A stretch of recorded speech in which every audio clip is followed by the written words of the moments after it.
29. Injil Markus pasal pertama ayat 29. Mari kita baca bersama-sama.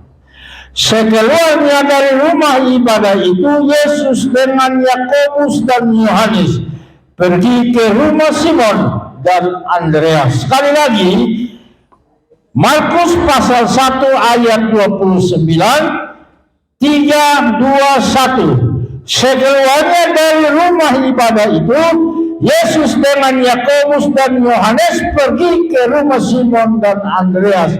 Demikian firman Tuhan. Bapak Ibu Saudara, silakan duduk dan Tuhan memberkati Bapak Ibu. Beri tepuk tangan bagi Tuhan kita Yesus Kristus.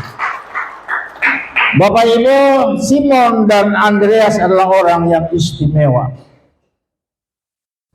Kenapa mereka adalah orang yang istimewa? Karena ketika Yesus selesai berkhotbah di sinagoge, di Bait Allah itu sinagoge, lalu kemudian keluar dari sinagoge hari Sabtu. Sabat itu hari Sabtu. Yesus dan Yohanes dan Yakobus pergi ke rumah Simon. Berarti Simon dan Andreas ini adalah orang yang spesial di mata Tuhan.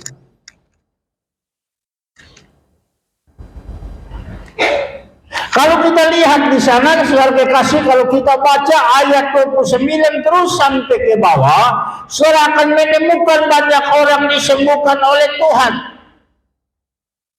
Dan ayat seterusnya, ayat yang ke-30, 31, di sana dijelaskan bahwa ketika mereka sampai di rumah daripada Petrus, lalu saudara kekasih dalam Tuhan, Tuhan Yesus tidak lihat bahwa ada mama mantu dari Petrus itu sakit demam. Di situ saudara kekasih, Yakobus dengan Yohanes memberitahukan Yesus bahwa mama mantu dari Simon ini ada terbaring karena sakit demam. Yesus tidak basa-basi, langsung datang, pegang tangannya, bukan berdoa, pegang tangan saja, langsung demam itu lenyap. Siapa yang tidak ingin dan disembuhkan dari sakit secara fisik? Semua orang yang mengalami sakit namanya fisik dengan berbagai upaya dan daya. Sekalipun harganya mahal, entahkah halal atau haram, orang membutuhkan kesembuhan.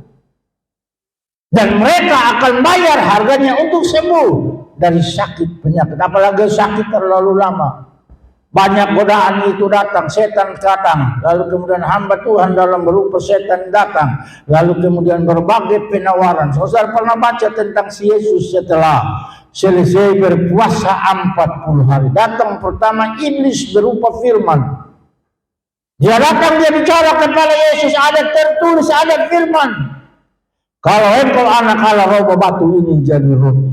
Jadi pada saat kita dalam keadaan situasi yang tidak normal, ada banyak penawaran datang. Apalagi sakit yang sudah cukup lama, katakan saya sudah bosan sakit. Kalau saya baca di sini, saya temukan bahwa banyak orang datang mencari banyak pertolongan. Ada yang minta supaya disembuhkan dari sakit. Ada yang minta supaya dia dapat jodoh. Ada yang minta supaya usaha bisnisnya lancar.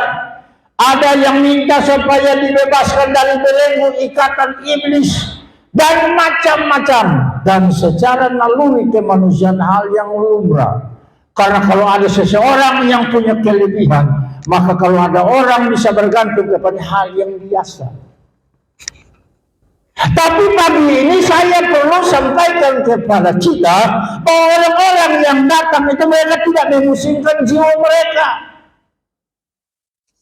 Sampai saudara lihat di sana, ayat seterusnya, Yesus tidak lagi memberi pelayanan kepada mereka, tapi dia bertolak ke seberang dengan murid-muridnya. Apakah di tempat tadi dia di situ? Apakah firman tidak disampaikan atau apakah orang-orang tidak bisa ditolong? Bisa.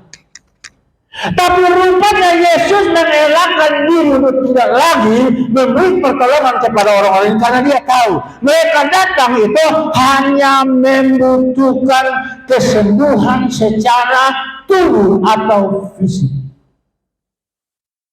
Sementara orientasi pelayanan Yesus itu yang tertuju dan ia tertarik itu kepada jiwa manusia.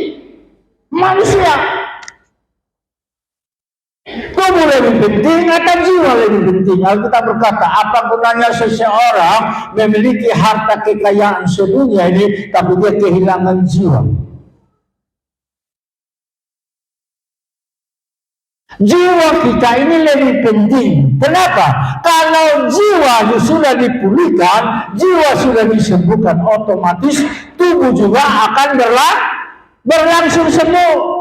Semua dari sakit, berbagai masalah, persoalan, tantangan dengan sendirinya otomatis berjalan. Karena itu dua hal saya sampaikan kepada kita pada pagi hari ini. Firman Tuhan, Markus pasal pertama ayat 29. Yang pertama, mengapa Yesus mau datang ke rumah Simon dan Andreas?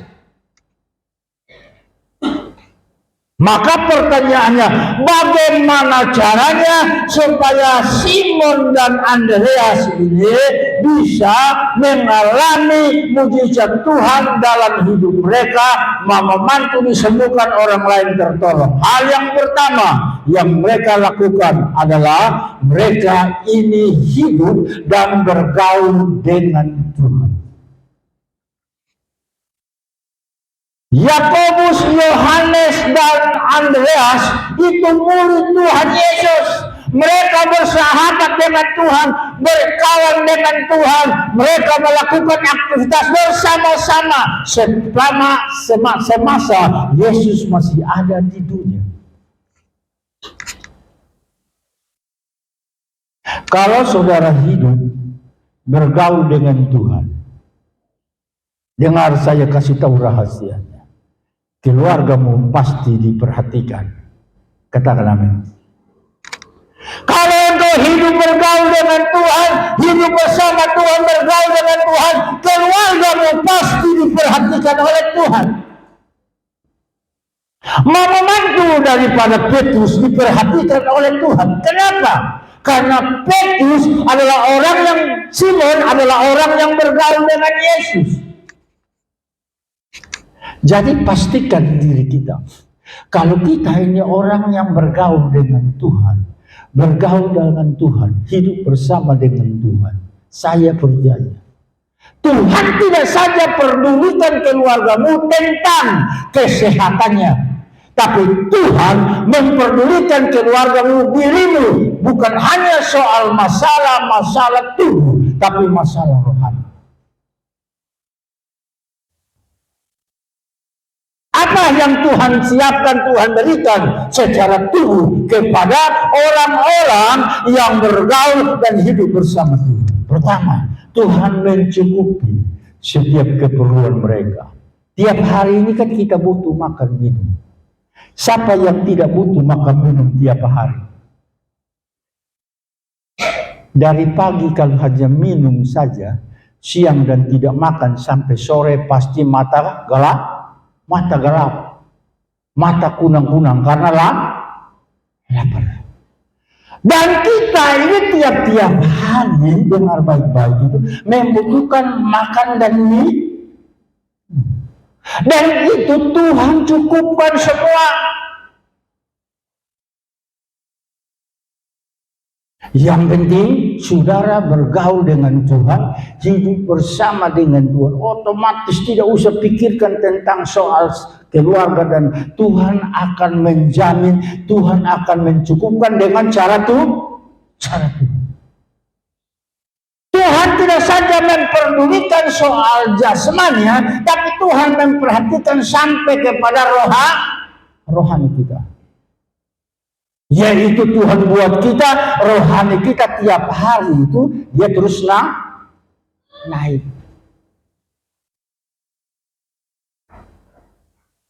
Orang-orang yang rohaninya sedang naik, kita bisa tahu. Karena dalam pekerjaan Tuhan kita tahu. Ya sekali-sekali alfa itu kan hal yang biasa. Mungkin kelelahan, capek, tidur terlambat, atau itu hal yang biasa. Tapi paling tidak dalam diri kita ini harus ada sebuah komitmen. Harus ada sebuah komitmen. Kita mengiring Tuhan, kita mengikuti Tuhan, harus ada dasar.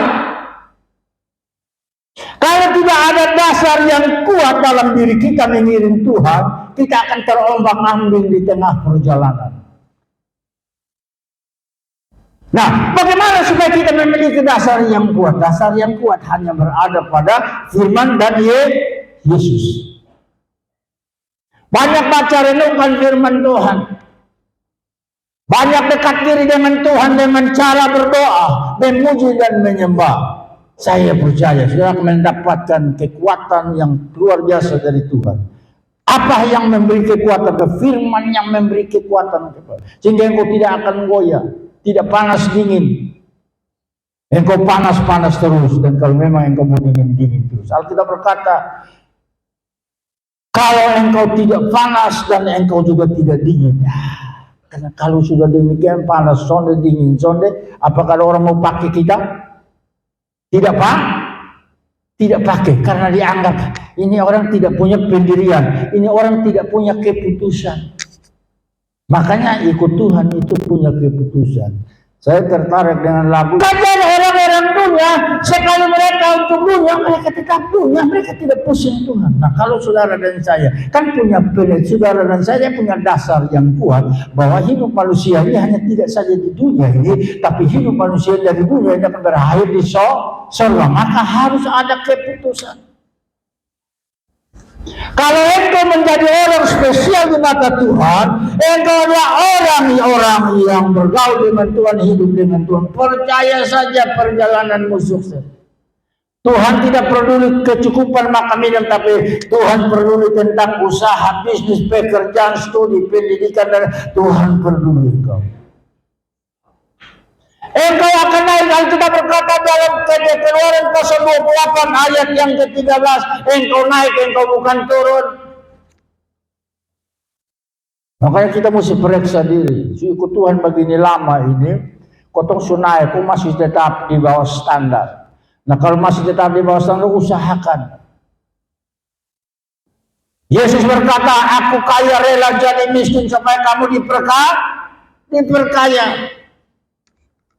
Pertama kekayaan itu adalah kekayaan secara rohani. Engkau boleh miskin dalam segala kebutuhan sehari-hari, tapi jangan sampai engkau miskin secara rohani. Jangan.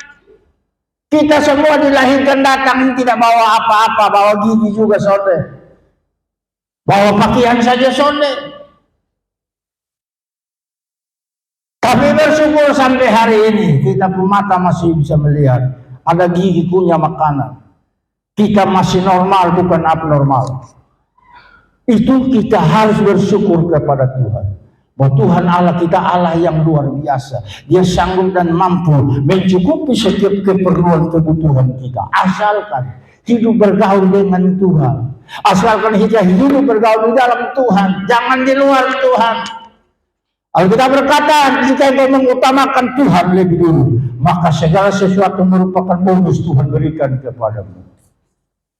Matius pasal 6 ayat yang ke-33 di situ dijelaskan bahwa carilah dahulu kerajaan sorga serta kebenarannya, maka semuanya ditambahkan kepadamu. Jadi kalau hari ini engkau datang bekerja, engkau diberkati, itu bonus karena ketaatanmu akan firman Tuhan. Yang kedua, bagaimana supaya kita mengalami